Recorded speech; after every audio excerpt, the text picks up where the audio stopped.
Okay, isang magandang araw mga ka-tech. Okay, sa mga nagdi-DIY, ang video nito ay para sa inyo. Ang topic natin is window type na aircon, kung paano ito i-cleaning. Ayan, makikita nyo, tinanggal ko yung cover niya. And pag tanggal mo yung cover, makikita mo na po yung, yung evaporator. So, ang sunod ko po natin tatanggalin ay ang kanyang cover sa ibabaw. Ayan, pagkatapos po natin tanggalin yung cover sa ibabaw ay ito po, tanggalin naman natin yung pinaka sensor niya.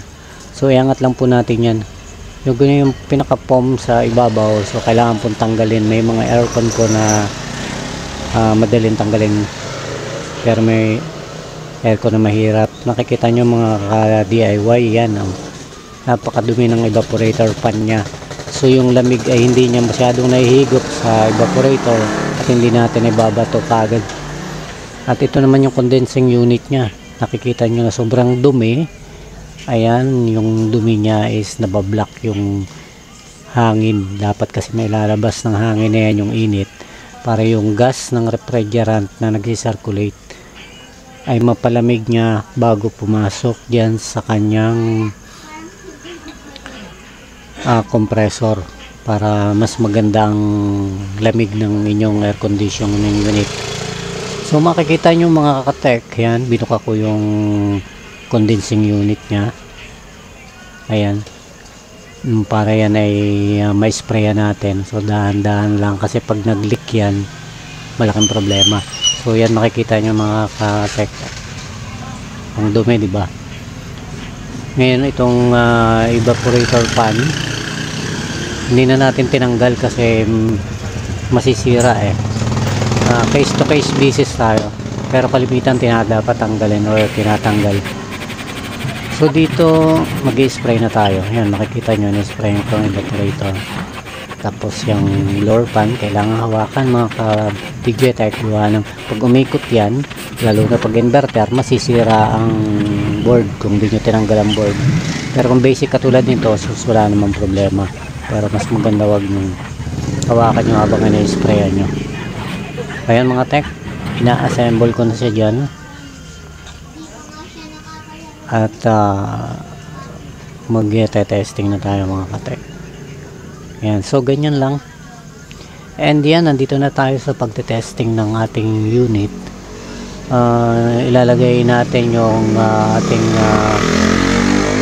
tester. Yung tester ko kasi is may temperature tester yan So ayan, makita nyo yung test probe. Ayan, nilagay ko dun sa kanyang window para masukat natin yung lamig na lumalabas sa ating aircon. So ayan, kabubukas pa lang, nasa 24 degrees Celsius siya.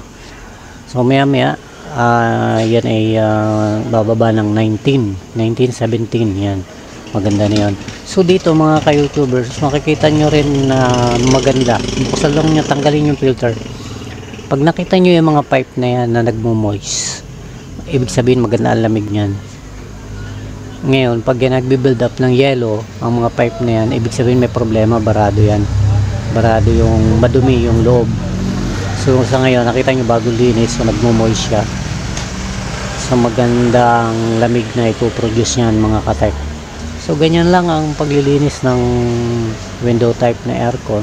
So pagka meron kayong pressure washer, kayang-kaya na yan mga ka-lods.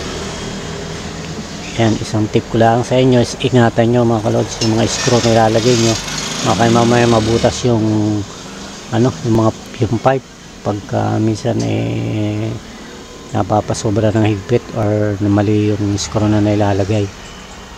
Yan, okay mga lods.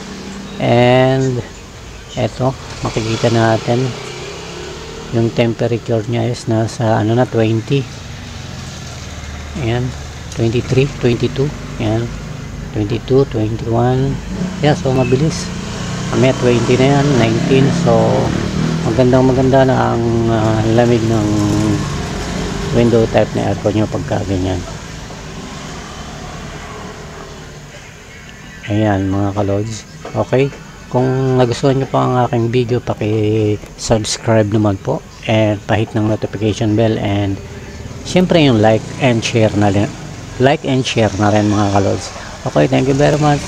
Good luck po sa ating lahat. Sana po ay may natutunan kayo. So malaking bagay din, hindi na po kayo magbabayad pagka ganyan ang inyong mga aircon. Okay mga lods, next time split type naman tayo mga kalods.